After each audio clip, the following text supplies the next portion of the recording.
representative, and we've been exploring ways to use Graphext to identify top sales performers using their characteristics.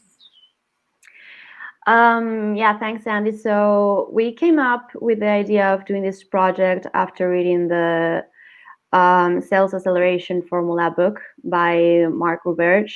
Most of us in the sales team have read this book, and we just think that it's a great book.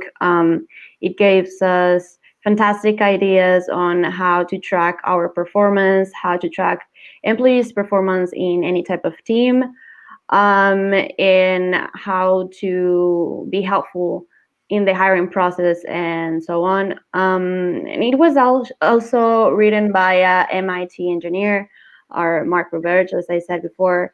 He found himself being the employee number 3 at Hubspot, and he faced the task of creating the sales team out of nothing. And well, as we can all see, he did a great job. So, great book. We, as naturally data-minded people, we thought, how can we improve this process with Graphext?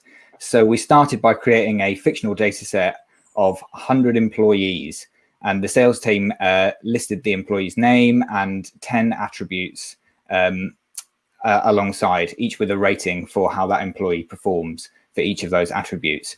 And then importantly, at the end, we've got a work assessment variable, which either says the employee is successful in their job or they have a bad performance. Yeah, so as I mentioned, we just wanted to see how helpful we could be in that process, just trying to track our performance, trying to track employees' performance, and also trying to just track the hiring process and see how candidates are doing. Yeah, so that's mainly what we did. And in order to do this project, we selected the type of analysis employees is one of the type of analysis we offer in Graphext in this case. So it can be used for these type of purposes or any others in which we want to just see how employees are doing. And then we chose cluster just to see if we could just make different groups depending on how the employees were performing. In this case, the target will be the work assessment, which will be either if they're they're given a good performance or they're given just a bad performance, depending on the different variables. Yeah, and we use the other variables as factors, just send them there, and then calculated the network. And that's how we ended up with this project. Yeah, so first of all, when it comes to the insights, in Graphext, we have the great option of comparing different variables. In this case, we compared the work assessments, as we mentioned before, between success and bad performance. And even though all the characteristics were just positive, we wanted to know which variables were more relevant when it comes to successful sales performance. So in this case, the results suggested that coachability or prior success, as well as adaptability or curiosity, were variables that were strongly correlated with success.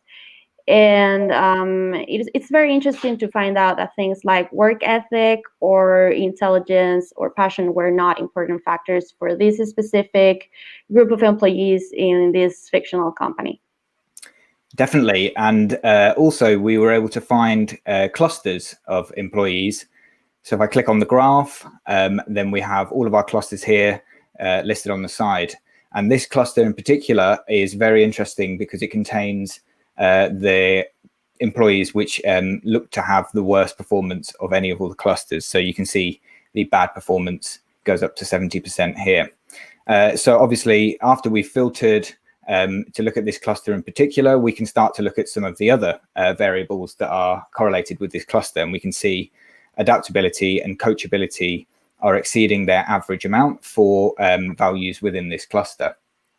Additionally, it's quite interesting to note that intelligence, a lot of employees inside of this cluster have a high intelligence rating, which seems that it's not very important in order to have a successful sales performance to also have a high intelligence rating. Yeah, and then we also wanted to compare the performance of different employees in particular, because going back to one of the most important parts of the book, which will be the sales training formula, we found out that different employees can be just great at what you're doing, performing differently and being just individually great for diverse reasons. So in this case, what we did was to compare two random top sellers and see why were they top sellers and which of these variables were more important. For example, in this case, we picked Alejandro and Ana. And as we can see, Ana is, for example, very curious, but she doesn't have a strong work ethic. And on the other hand, Alejandro is not curious and he has a strong work ethic. Yep. And thanks very much for listening to us today. And we hope you enjoyed the blog post.